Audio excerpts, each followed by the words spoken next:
नमस्कार, म सुजित कुमार झा। अहिले हामीसँग हुनुहुन्छ लैङ्गिक विज्ञ डाक्टर योगेन्द्र रिजाल।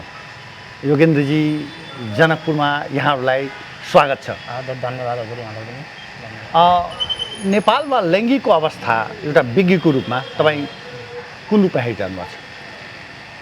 लैङ्गिकता भनेको महिला र पुरुषलाई समाजले निर्धारण गरेको एउटा भूमिका हो। त्यो हिसाबले लैङ्गिकता नेपालमा विविध प्रकारको छ।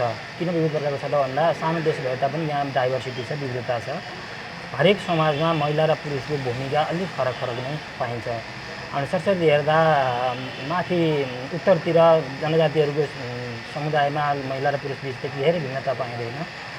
जब हामी तल तल झर्दै जान्छौँ तब गाउँले क्षेत्रहरूमा अनि यसमा महिला र पुरुषहरू बिच केही न केही भिन्नताहरू छन् र समाजअनुसार समयअनुसार लैङ्गिकता यो परिवर्तनशील छ, परिवर्तन भएको पनि छ। यद्यपि जुन अहिलेसम्म हुनुपर्थ्यो लैङ्गिकताको क्षेत्रमा सुधार त्यो चाहिँ भइसकेको छैन। हामीले धेरै कामहरू लैङ्गिक क्षेत्रमा गर्न बाँकी छ। यो त राष्ट्रिय लेभलको कुरा तपाईँले गर्नुभयो। मध्य प्रदेशमा अहिले एउटा प्रशिक्षकको रूपमा आउनुभएको छ, त्यसमा पनि यहाँका प्रदेश सांसदहरूलाई प्रशिक्षण दिन आउनुभएको छ। त्यो हिसाबले के यहाँलाई पक्कै चाहिँ यो प्रदेशलाई नजिकबाट हेर्नुभयो होला यो लैङ्गिकताको हिसाबले। यसमा चाहिँ के पाउनु भएको छ मध्य प्रदेशको?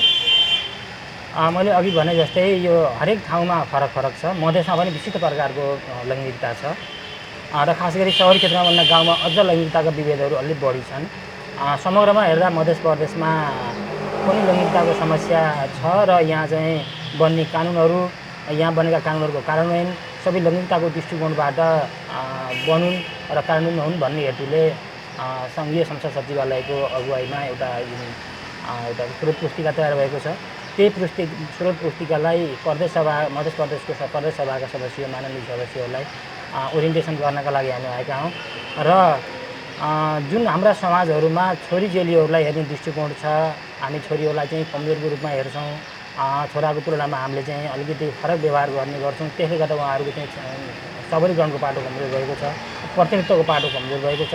सदनमा प्रतिनिधित्व भए पनि महिलाहरू आफ्नो विचार राख्ने अवसरहरू कम पाउने र अवसर पाए पनि जोडदार रूपमा आफ्नो आवाज उठाउन नसक्ने अवस्था भएको कारणले यो ओरिएन्टेसनले र यो स्रोत पुस्तिकाले केही न केही योगदान गर्छ भन्ने लाग्दछ।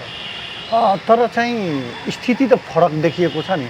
अहिले कुनै कलेजमा जाँदाखेरि या स्कुलमा जाँदाखेरि सबैभन्दा राम्रो रिजल्ट त महिलाहरूले ल्याइरहेछ नि। स्वाभाविक हो, यहाँले भनेको ठिकै हो। कलेजहरूमा विद्यालयमा जाँदाखेरि छोराहरूको तुलनामा छोरीहरूकै सङ्ख्या धेरै देखिन्छ। यो चाहिँ अब अहिले पछिल्लो समयमा यो सुधार भएको राम्रो सङ्केत हो।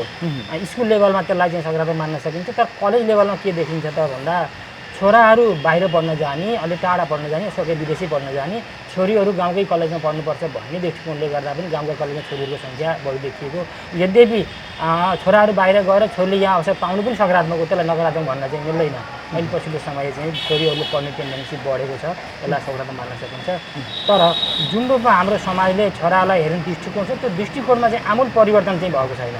पढाउनु पर्छ भन्ने हिसाबले अलिअलि चाहिँ अहिले चाहिँ सुधार भएको छ।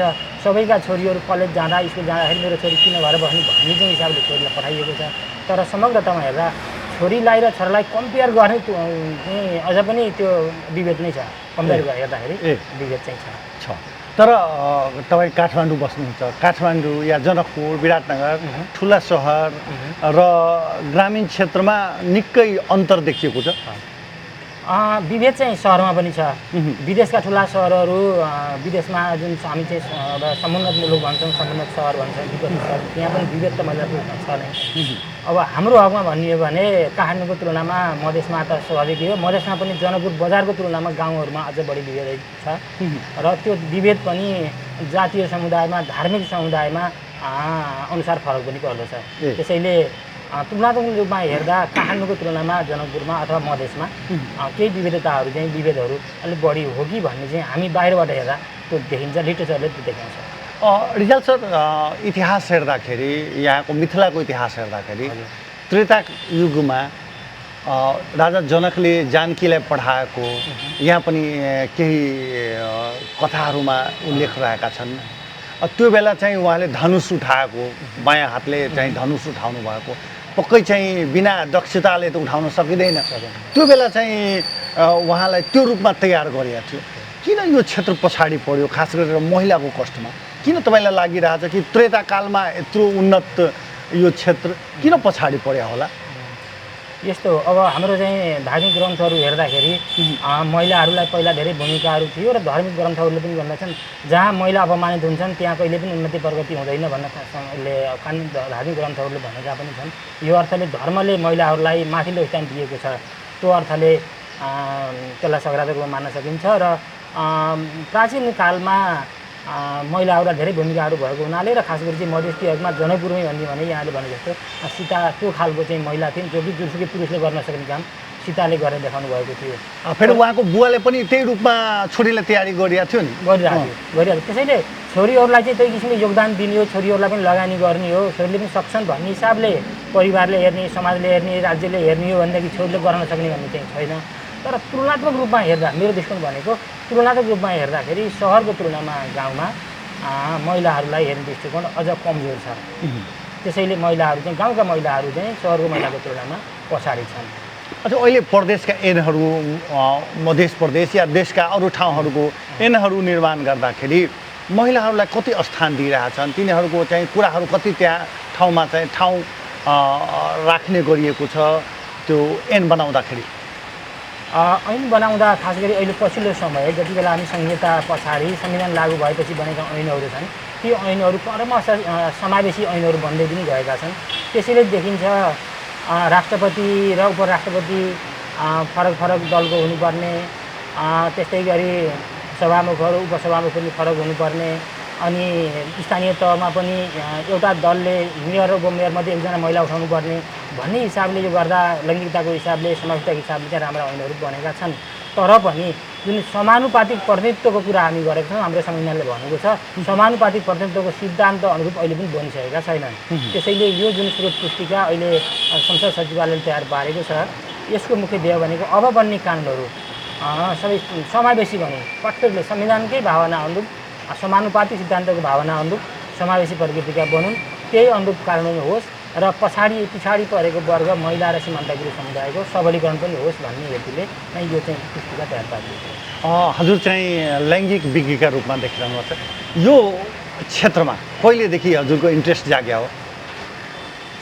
यो विषय यहाँले एकदम मनकै कुरा गर्नुभयो। मैले जब पिएचडी गर्नका लागि प्रपोजल तयार पारेँ के विषय पढौँ के विषय लिएर पढ्न सुरु गर्दाखेरि मैले सुरुमा लैङ्गिकताका विषयमा गर्छु भनेर मैले प्रपोजल तयार पारेँ। तर प्रपोजल तयार पारेर अन्तिम रूपमा चाहिँ प्रपोजल सबमिसन गर्ने बेलामा यो लैङ्गिकताको सवाल अहिले क्रस कटिङको रूपमा छ, महत्त्वपूर्ण सवालको रूपमा छ, तर यो सधैँभरि यदि नरहन सक्छ। गभर्नेन्सको विषय चाहिँ सदाबहार हुन्छ, गभर्नेन्स पढ्दा ठिक हुन्छ भन्ने हिसाबले मैले गभर्नेन्स पढेँ। गभर्नेन्समा मैले विद्यार्थी गरेको खास गरी चाहिँ पोलिसी एन्ड प्लानिङमा। यद्यपि त्यो क्षेत्रमा भन्दा मैले काम गर्ने क्षेत्र चाहिँ यही लैङ्गिकताको क्षेत्रमा बढी कामहरू गरेको छु। यही क्षेत्रमा मेरो 5वटा जति मेरो पब्लिकेसनहरू पनि भइसकेका छन्। पुस्तकहरू कुन पुस्तक निकाल्नु भएको छ? खास गरी चाहिँ ट्रेनिङ म्यानुअलहरू चाहिँ मैले बनाएको छु EU डेलिगेसन टु नेपालका लागि, त्यसपछि हाम्रो निर्वाचन आयोगका लागि र इनेबलिङ स्टेट प्रोग्राम जुन UNDP को छ त्यसका लागि चाहिँ मैले तयार पारेको छु। लगायतका 4वटा म्यानुअलहरू तयार पारेको छु र अहिले योसँग 5औँ पुस्तिका चाहिँ हो मैले चाहिँ तयार पारेको। 5औँ पुस्तक तयार गर्नुभएको छ र त्यही रूपमा प्रशिक्षण दिन जाँदाखेरि खास गरेर पीडित भन्दा महिलाका कुराहरू जुन रूपमा उठ्नुपर्ने त्यो नउठेका कारण तपाईँ चाहिँ ठ्याक्कै त्यो प्रशिक्षण दिन जान्छ, महिलाहरूको कस्तो प्रतिक्रिया पाउनुहुन्छ? अब महिला लक्षित कार्यक्रम भन्न गइन्छ, महिलाका लागि मात्रै बोलाइएको छ भनेदेखि त ठिकै महिलाहरू आउनुहुन्छ नै। तर जब यो चाहिँ मिक्स खालको सहभागिताका लागि बोलाइएको छ भने महिलाको प्रतिनिधित्व कम हुन्छ र प्रतिनिधित्व गरेका महिलाहरूले पनि त्यो छलफलमा सहभागी हुने, आफ्ना चाहिँ विचारहरू राख्ने, आफ्ना सिकाइ भोगाइहरू व्यक्त गर्ने प्रवृत्ति अझ कमै छ। महिलाहरू आउनुहुन्छ, सुन्नुहुन्छ, एकदम भलाद्मी रूपमा सुन्नुहुन्छ, इमान्दार पार्टिसिपेन्ट हुनुहुन्छ, तर सक्रिय पार्टिसिपेन्ट बन्न चाहिँ सक्नुहुन्न। हामी त्यो देख्छौँ। यसका लागि के गर्नुपर्छ? उहाँहरूलाई इम्पावर गर्नु, बोल्नका लागि उहाँहरूलाई इम्पावर गर्नु। जस्तै म काठमाडौँबाट आएँ, मैले यहाँ बोल्दै गर्दाखेरि मैले बोल्दा गल्ती हुन्छ कि मैले बोल्दा बिग्रनी पो हो कि भन्ने खालको चाहिँ हाम्रा प्रतिनिधिहरूमा त्यो चाहिँ एउटा हीनताबोध हुनसक्छ।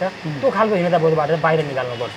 यसका लागि चाहिँ त्यो महिलालाई अगाडि आउनुपर्छ कि महिलालाई प्रेरित गर्ने खालको कार्यक्रमहरू ल्याउनुपर्छ। महिलाहरूलाई उत्प्रेरित गर्ने खालको कार्यक्रमहरू हुनसक्छ।